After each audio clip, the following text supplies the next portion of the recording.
আসসালামু আলাইকুম। সবাই কেমন আছো? আশা করি ভালো আছো। গত ক্লাসে আর্থিক অবস্থার বিবরণী এই অধ্যায়ের ওপর আলোচনা করছিলাম। গত ক্লাসটা ছিল থিওরি ক্লাস।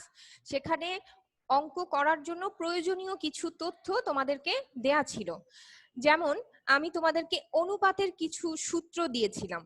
চলতি অনুপাত, তারল্য অনুপাত, এই ধরনের সূত্রগুলো দিয়েছিলাম। তো চলতি অনুপাতের সূত্র ছিল চলতি সম্পদ ভাগ চলতি দায়। এখন আমি যদি বলি নগদ 20,000 টাকা,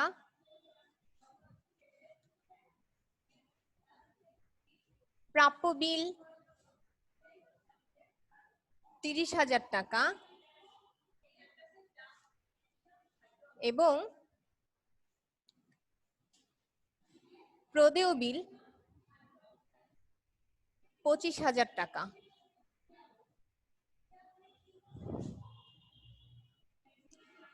অনুপাত নির্ণয় করো।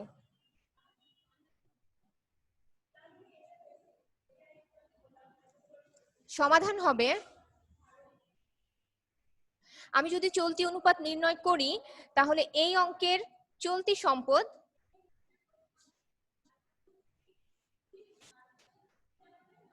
(20,000 যোগ 30,000)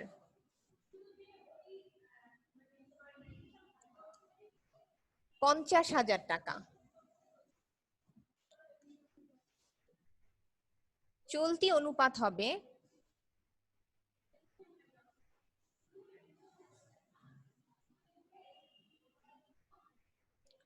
চলতি সম্পদ ভাগ চলতি দায়। চলতি সম্পদ 50,000, চলতি দায়, এই অঙ্কের একমাত্র চলতি দায় হচ্ছে প্রদেয় বিল। প্রদেয় বিল হচ্ছে 25,000। 50,000কে 25,000 দিয়ে ভাগ করলে হবে 2/1 বা 2:1। এবারে আসো তারল্য অনুপাত।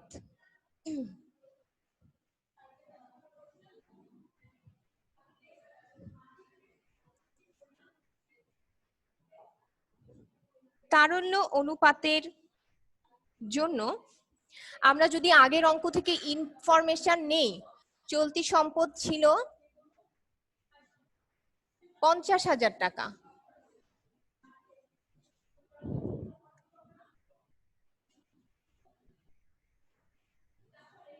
মজুদ পণ্য 10,000 টাকা,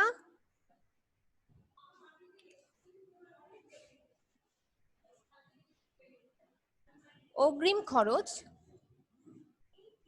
5,000 টাকা, আর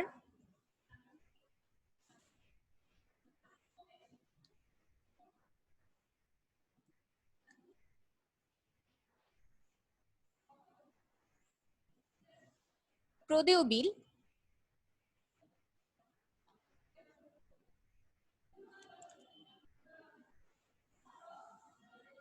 12,000 টাকা,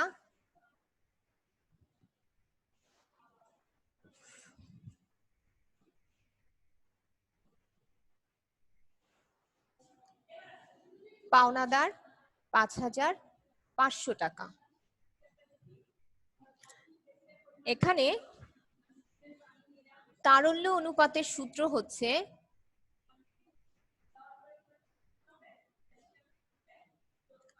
চলতি সম্পদ বিয়োগ মজুদ পণ্য বিয়োগ অগ্রিম খরচ ভাগ হবে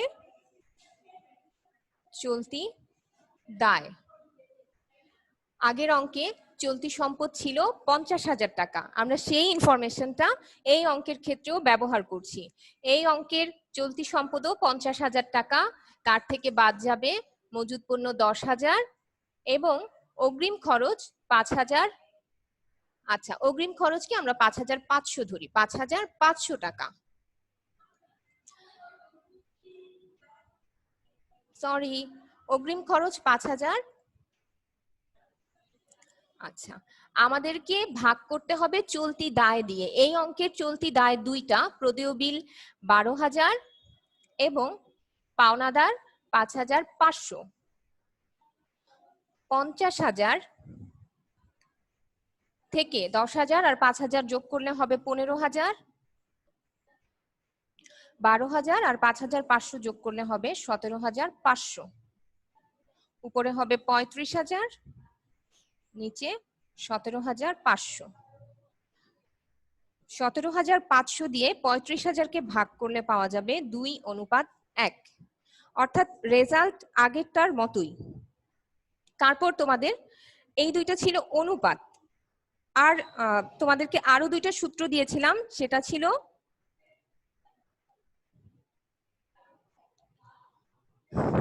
চলতি অনুপাত এবং তরল অনুপাত। কি তোমরা বুঝতে পারছো? ঠিক আছে। আর দুইটা অনুপাত ছিল, সেটা ছিল নিট মুনাফার অনুপাত আর বিনিয়োজিত মূলধনের আয় অনুপাত। আচ্ছা, আমি তোমাদেরকে এই দুইটা অনুপাত আবার পরের ক্লাসে দেখাবো। আজকে আমরা একটা অঙ্ক করি, কারণ ঈদের আগে এটাই হচ্ছে আমাদের শেষ ক্লাস।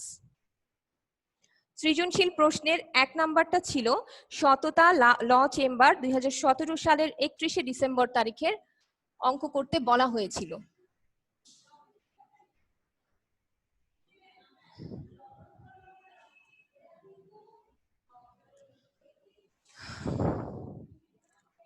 এখানে কিছু ইনফরমেশন দেয়া আছে। উত্তোলন ও মূলধন, অগ্রিম চেম্বার ভাড়া, আসবাবপত্র, সরঞ্জাম, সেবা আয়, অগ্রিম ব্যাংক জমা, অগ্রিম সেবা আয়, আইন বই, 6% বিনিয়োগ, পুঞ্জীভূত অবচয়, বেতন ও ভাতা, বিদ্যুৎ ও টেলিফোন বিল, যাতায়াত খরচ। কিছু সমন্বয় দেয়া ছিল। একটি কোম্পানির নিকট থেকে আইনি সহায়তা প্রদানের জন্য চেক প্রদান করা হয়েছে 40,000 টাকা, যা সেবা আয়ের অন্তর্ভুক্ত। 1 মাসের বেতন ও ভাতা বকেয়া রয়েছে। অগ্রিম চেম্বার ভাড়ার অর্ধেকের মেয়াদ উত্তীর্ণ হয়েছে। আসবাবপত্র ও সরঞ্জামের 10% অবচয় ধরতে হবে। আর এই অঙ্কের ক্ষেত্রে তোমাকে প্রথমে করতে বলেছে ক নাম্বার, চলতি দায়ের পরিমাণ নির্ণয় করো। এখানে চলতি দায় আছে, একটা হচ্ছে বকেয়া বেতন। আচ্ছা, 1 লাখ বেতন ও ভাতা ছিল 1,10,000 টাকা, আর বলা হয়েছে 1 মাসের বেতন ও ভাতা বকেয়া রয়েছে, অর্থাৎ রেওয়া মিলে যে বেতনের টাকাটা দেয়া আছে সেটা 11 মাসের। 1 মাসের বেতন যেটা বকেয়া রয়েছে সেটাই হচ্ছে চলতি দায়। এছাড়া সেবা আয় দেয়া আছে 50,000 টাকা, অগ্রিম সেবা আয় 50,000 টাকা। আর এখানে বলা আছে, সমন্বয়ে বলা আছে, একটি কোম্পানির নিকট থেকে আইনি সহায়তা প্রদানের জন্য অগ্রিম চেক গ্রহণ করা হয়েছে 40,000 টাকা। তাহলে আমরা ক নাম্বার যদি করি, 1 ক, চলতি দায়ের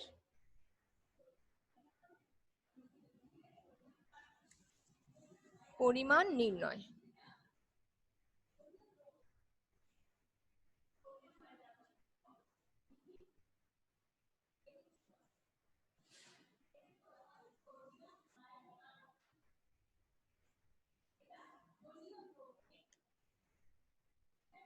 টাকা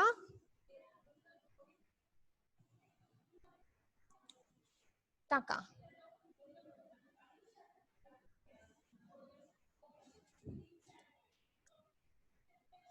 প্রথমেই হচ্ছে বকেয়া বেতন। আগেই বলেছি রেওয়া মিলে যে 1,10,000 টাকা দেয়া আছে সেটা ছিল 11 মাসের বেতন। এটাকে যদি আমরা 11 দিয়ে ভাগ করি তাহলে 1 মাসের বেতন পাওয়া যাবে। 1,10,000-কে 11 দিয়ে ভাগ করলে পাওয়া যাবে 10,000 টাকা। আর রেওয়া মিলে দেয়া আছে অগ্রিম সেবা আয়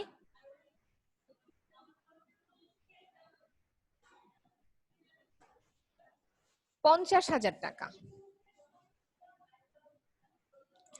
তার সঙ্গে যোগ হবে অগ্রিম চেক গ্রহণ 40,000 টাকা।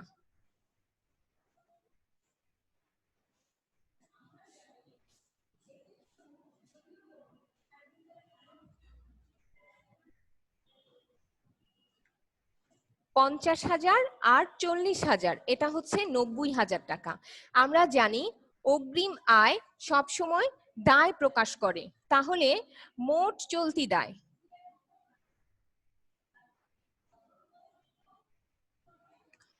90,000 এবং 10,000 হবে 1,00,000 টাকা।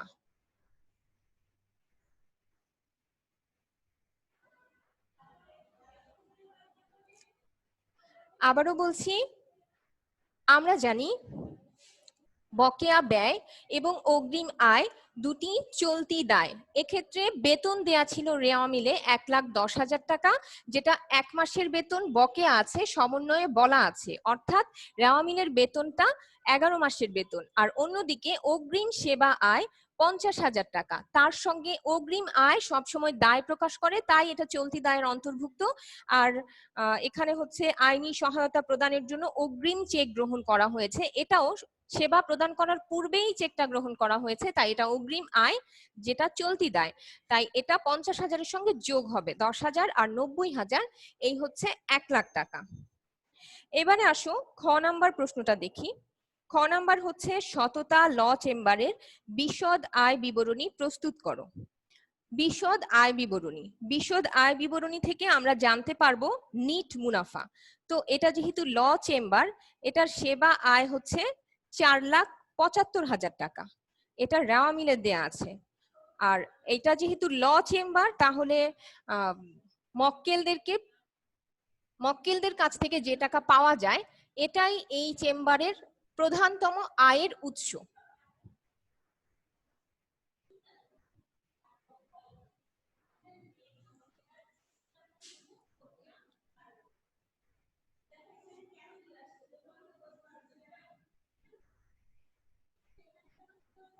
সততা ল চেম্বার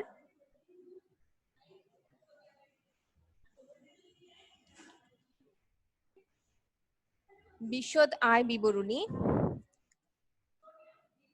2017 সালের 31শে ডিসেম্বর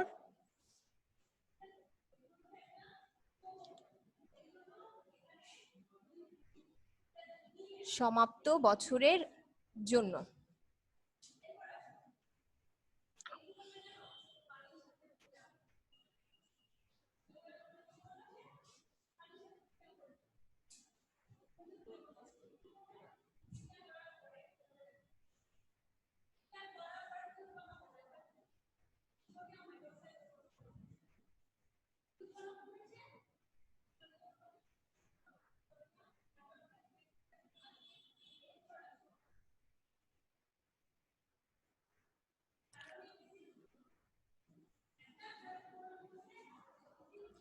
আচ্ছা, এই অঙ্কের প্রধান আয় হচ্ছে সেবা আয় 4,75,000 টাকা।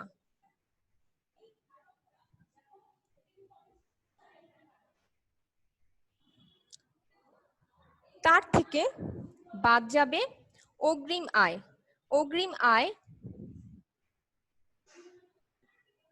হচ্ছে 40,000 টাকা।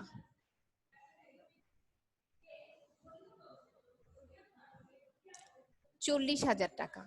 আচ্ছা, এবার তোমরা বলতে পারো কেন? কারণ এখানে অগ্রিম চেক গ্রহণ করা হয়েছে 40,000 টাকা। 4,75,000 টাকা থেকে 40,000 চলে গেলে থাকে 4,35,000 টাকা।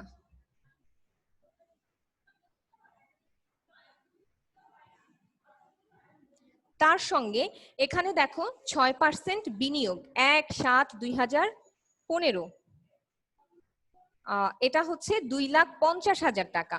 2,50,000-এর 6%,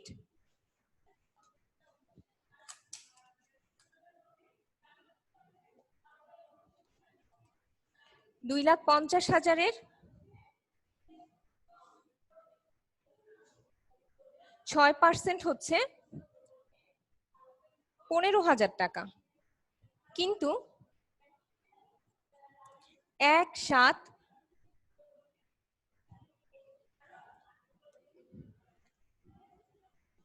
তাহলে বিনিয়োগের সুদ হবে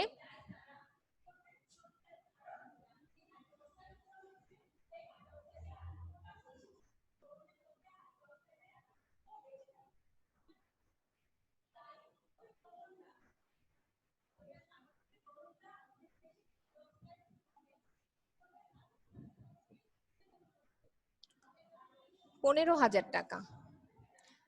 তোমাদের মনে হতে পারে কেন আমি এখানে 6 মাসের ধরি নাই, কারণ তারিখ দেয়া আছে। এটা বলছি এই জন্য ধরি নাই কারণ তারিখটা হচ্ছে 15 সালের। 4,35,000 তার সঙ্গে 15,000 যোগ করলে মোট সেবা আয়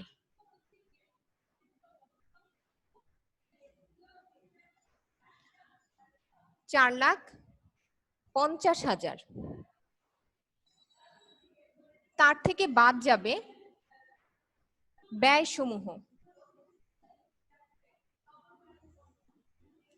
তো এখানে ব্যয় আছে বেতন ও ভাতা,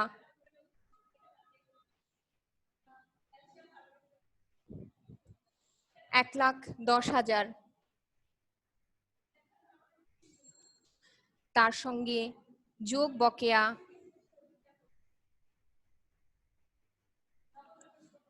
$10,000,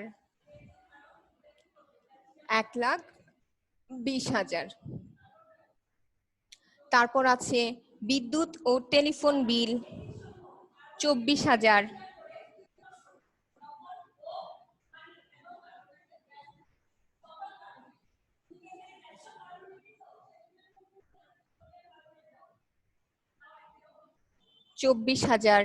যাতায়াত খরচ 7,000।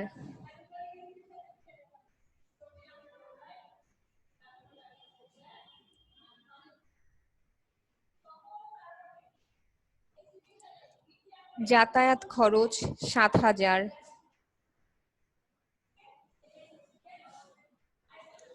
তারপর আসবাবপত্র ও সরঞ্জামের অবচয়, সেটা হচ্ছে 10%। আসবাবপত্র ও সরঞ্জাম আছে 80,000 টাকা।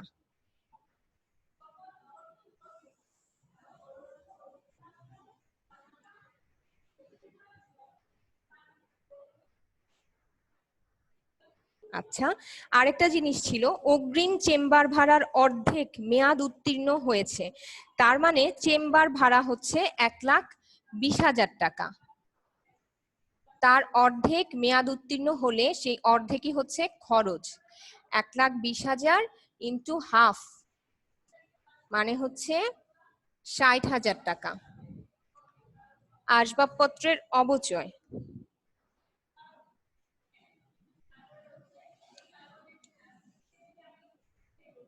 আসবাবপত্র ও সরঞ্জাম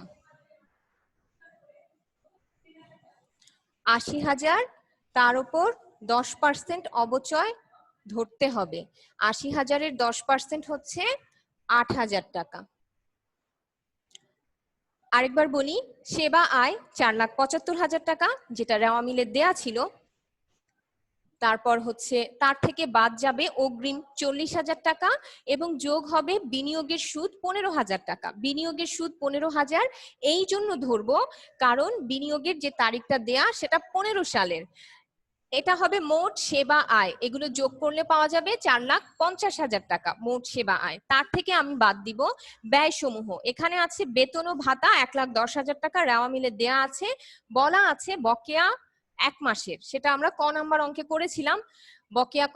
বকেয়া বেতন হবে 1 মাসের বেতন 10,000 টাকা, সেটা যোগ হবে বিদ্যুৎ ও টেলিফোন বিল 24,000, যাতায়াত খরচ 7,000, চেম্বার ভাড়া সমন্বয়ে বলা আছে চেম্বার ভাড়ার অর্ধেক মেয়াদ উত্তীর্ণ হয়েছে, তার মানে অর্ধেক এই চলতি বছরের খরচ। 1,20,000-কে 2 দিয়ে ভাগ করলে হবে 60,000 টাকা। আসবাবপত্র ও সরঞ্জাম 80,000 টাকা। 80,000-এর 10% 8,000, যেটা অবচয় হিসাবে ধরতে হবে। এখন এগুলো যোগ করে দেখি।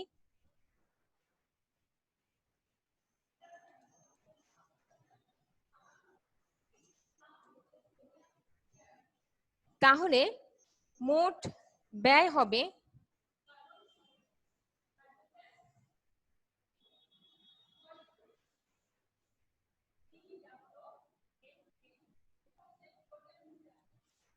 এটা যোগ করার পর 2,19,000 টাকা। 4,50,000 থেকে 2,19,000 বাদ দিলে থাকবে 2,31,000 টাকা।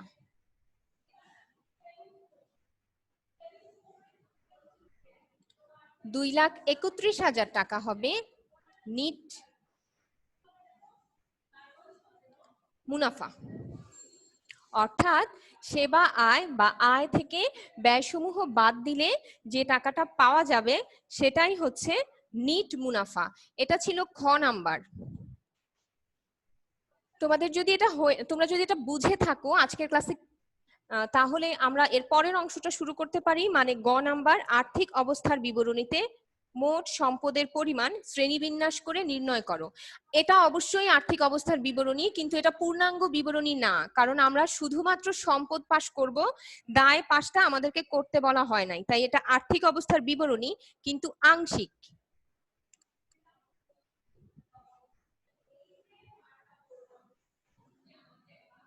তাহলে আমি এটা মুছে দিচ্ছি।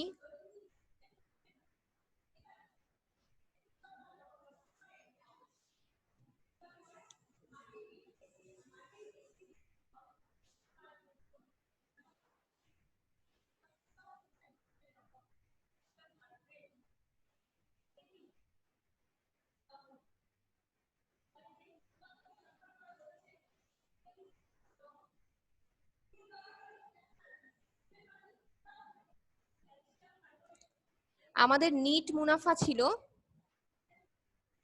2,31,000 টাকা, কিন্তু আমরা যেহেতু সম্পদ পাস করব তাই এখানে আমাদের নিট মুনাফা আর দরকার হবে না। আচ্ছা, এবার আমরা করব আর্থিক অবস্থার বিবরণী।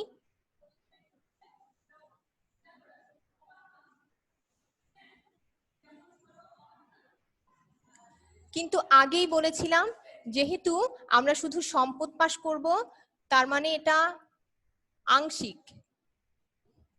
31শে ডিসেম্বর 2017 তারিখের।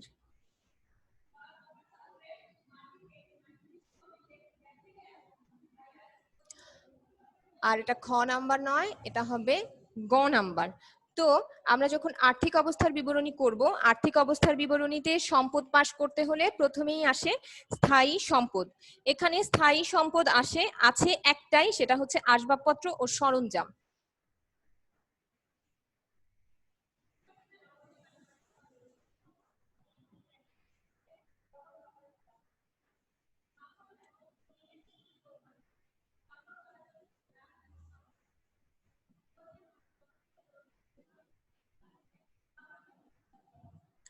আসবাবপত্র ও সরঞ্জাম 80,000,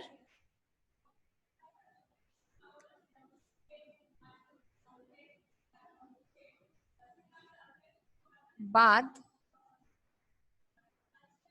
পুঞ্জীভূত অবচয়। পুঞ্জীভূত অবচয় ছিল, পুঞ্জীভূত অবচয় রেওয়া মিলে দেয়া আছে 16,000 টাকা। আর আমরা আগের অঙ্কে ধরেছিলাম 8,000 টাকা। এই 16 আর 8 হচ্ছে 24,000 টাকা। একটু দেখাই দেই, 16,000 যেটা রেওয়া মিলে আছে, তার সঙ্গে 8,000 যেটা আমরা 10% অবচয় ধরি। এটা হচ্ছে 80,000 থেকে 24,000 চলে গেলে থাকে 56,000।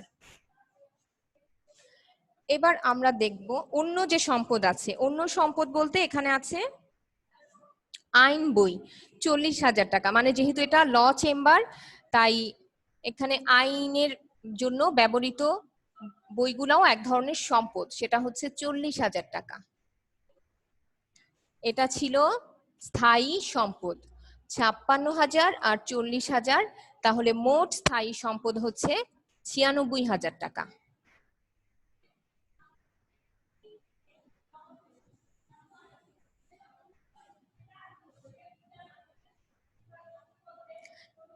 এর সঙ্গে যাবে দীর্ঘমেয়াদী বিনিয়োগ।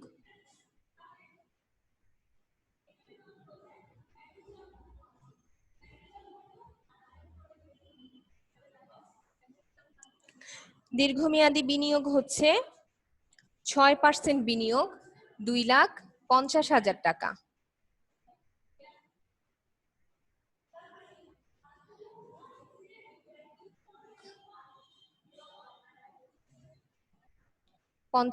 টাকা। তারপর হবে চলতি সম্পদ। চলতি সম্পদের মধ্যে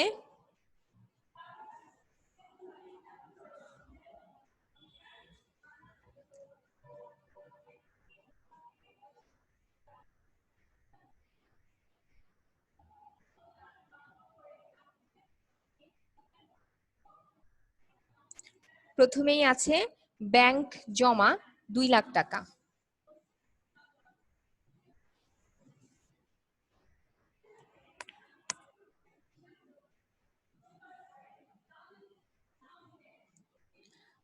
অগ্রিম চেম্বার ভাড়া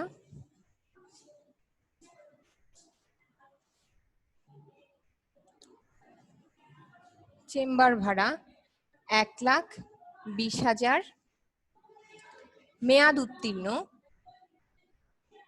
বাদ মেয়াদ উত্তীর্ণ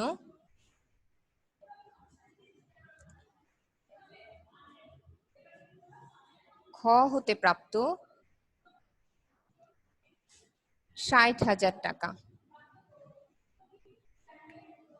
তাহলে অগ্রিম চেম্বার ভাড়া এখন অগ্রিম হিসাবে আছে 60,000 টাকা, আর বিনিয়োগের অনাদায়ী সুদ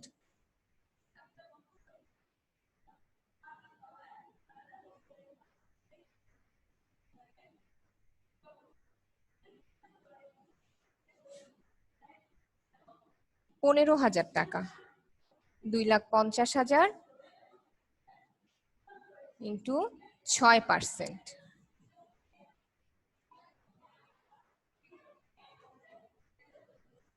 তো 2,75,000 টাকা এটা হচ্ছে মোট চলতি সম্পদ।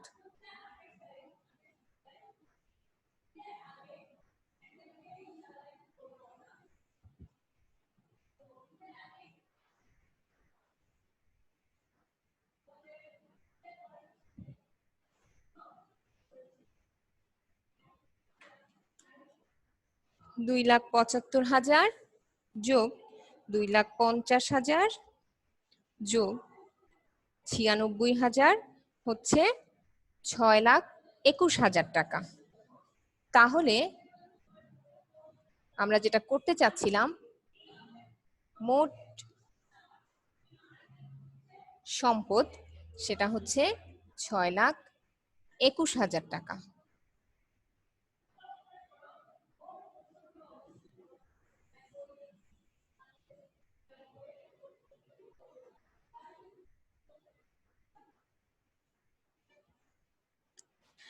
এটা ছিল সেবামূলক প্রতিষ্ঠানের আর্থিক অবস্থার বিবরণী। ঠিক এইরকম একটা অঙ্ক তোমরা উদাহরণে পাবা, অর্থাৎ 1 নাম্বার উদাহরণেই এই ধরনের একটা অঙ্ক ছিল। এটা হচ্ছে ল চেম্বার, আর ওটা হচ্ছে একজন চার্টার্ড অ্যাকাউন্টেন্টের ফার্ম আকুন অ্যান্ড অ্যাসোসিয়েটস, যেটার আকুন অ্যান্ড অ্যাসোসিয়েটস যেটার আর্থিক অবস্থার বিবরণী তোমাদেরকে করতে হবে। এটা ছিল একটা ল ফার্ম। দুইটার ক্ষেত্রেই আয়ের উৎস সীমিত। শুধু দুইটার ক্ষেত্রে না, যখন তোমরা ক্রয় বিক্রয়কারী বা উৎপাদনকারী প্রতিষ্ঠানের অঙ্ক করবা সেখানেও আয় থাকবে, আয়ের সংখ্যা কম থাকবে। একটা উৎস বা দুইটা উৎস থেকে আয় হবে, কিন্তু একটা দুইটা উৎস থেকে আয়ের পরিমাণ বেশি হবে। এখানেও যেমন আয়ের প্রধানতম উৎস ছিল সেবা আয়। আচ্ছা, তো আমরা একটু উদাহরণ 1 নাম্বার দেখি। 1 নাম্বার উদাহরণেও মূলধন, অফিস সরঞ্জাম, পেশাগত বই, এখানেও ছিল একটা বই, এখানে ছিল আইন বই আর এখানে হচ্ছে পেশাগত বই, নিরীক্ষা ফি, অফিস ভাড়া, বিদ্যুৎ ও টেলিফোন খরচ, নগদ তহবিল, বিনিয়োগ, প্রাপ্ত লভ্যাংশ, অগ্রিম অডিট ফি, যাতায়াত খরচ, বীমা খরচ, বেতন ও ভাতা, ব্যাংক জমা, উত্তোলন। তোমাদেরকে বলেছে একটি প্রতিষ্ঠানের হিসাব নিরীক্ষা করা হয়েছে যার বিল 55,000 টাকা পাওয়া যায়নি। আগের অঙ্কটাতে ছিল সেবা প্রদানের পূর্বেই অগ্রিম চেক প্রাপ্তি, আর এখানে সেবা প্রদত্ত হয়েছে বাট আমরা বিলটা এখনো পাই নাই। 3 মাসের অফিস ভাড়া বকেয়া রয়েছে, অফিস সরঞ্জামের 10% অবচয় ধরতে হবে। আচ্ছা, এখানে তোমাদের কি কাজ, কি করতে হবে সেটা বলে দেয় নাই, তবে তোমাদেরকে করতে হবে বিশদ আয় বিবরণী আর হচ্ছে আর্থিক অবস্থার বিবরণী। কিন্তু আচ্ছা, প্রথমে আমরা বিশদ আয় বিবরণীটাই করি। এই অঙ্কের ক্ষেত্রে একমাত্র আয় হচ্ছে নিরীক্ষা ফি।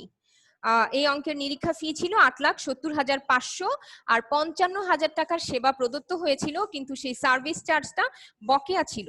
তাহলে এই প্রাপ্য নিরীক্ষা ফি মোট নিরীক্ষা ফির সঙ্গে যোগ হবে, আর একটা লভ্যাংশ পাওয়া গিয়েছিল, প্রাপ্ত লভ্যাংশ 42,500। এই তিনটাই হচ্ছে এই অঙ্কের ক্ষেত্রে আয়ের উৎস। তার সঙ্গে ব্যয়গুলা বাদ যাবে। অফিস ভাড়া, আবার দেখো অফিস ভাড়া রেওয়া মিলে দেওয়া আছে 2,70,000 টাকা, কিন্তু সমন্বয়ে বলা আছে 3 মাসের ভাড়া বকেয়া রয়েছে, তার মানে রেওয়া মিলে যে 2,70,000 টাকা দেয়া আছে সেটা 9 মাসের ভাড়া। 2,70,000-কে 9 দিয়ে ভাগ করলে পাওয়া যাবে 30,000 টাকা। এটা 1 মাসের ভাড়া। 9 মাসের ভাড়া 3 মাসের ভাড়া করতে হলে 30,000-কে 3 দিয়ে গুণ করতে হবে,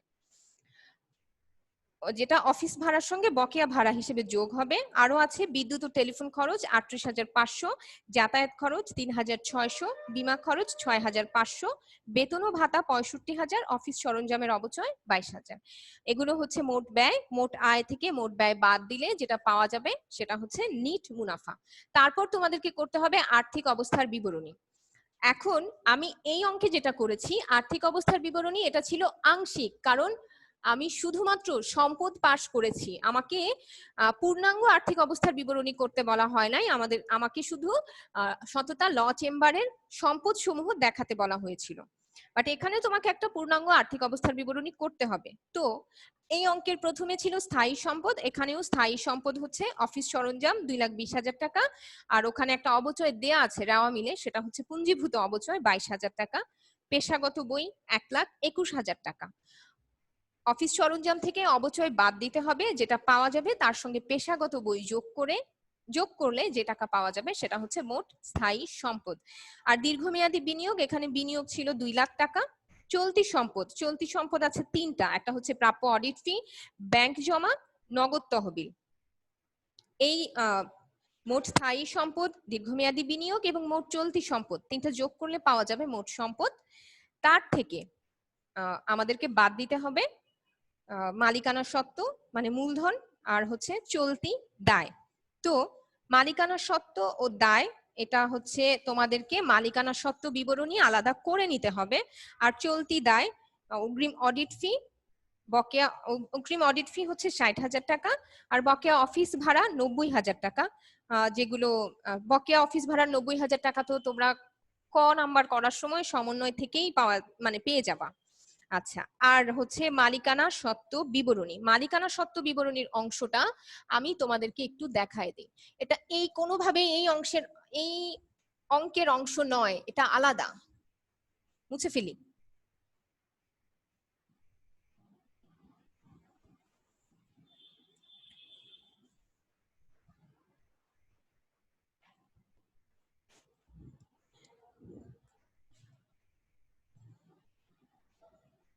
মালিকানা সত্ত্বে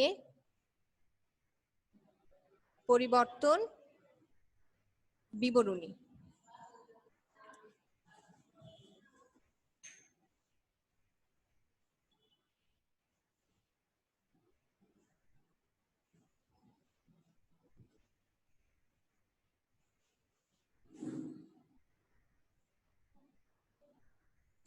এই অঙ্কের ক্ষেত্রে এটা হচ্ছে উদাহরণ 1। এই অঙ্কের ক্ষেত্রে মূলধন হচ্ছে 3,30,000 টাকা যোগ নিট মুনাফা, এটা যত হয় মানে তোমরা দেখে নিবা কত আসছে, আমি এটা ব্ল্যাঙ্ক রাখলাম। তার থেকে বাদ যাবে উত্তোলন,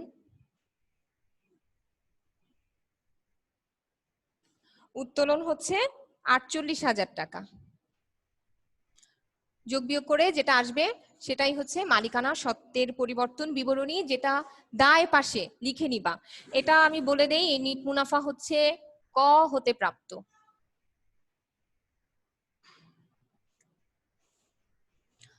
তো ঈদের আগে এটাই হচ্ছে শেষ ক্লাস। আপনাদের হোমওয়ার্ক থাকবে উদাহরণ 1 আর ক্রয় বিক্রয়কারী প্রতিষ্ঠানের ছকটা তোমরা পড়ে রাখবা।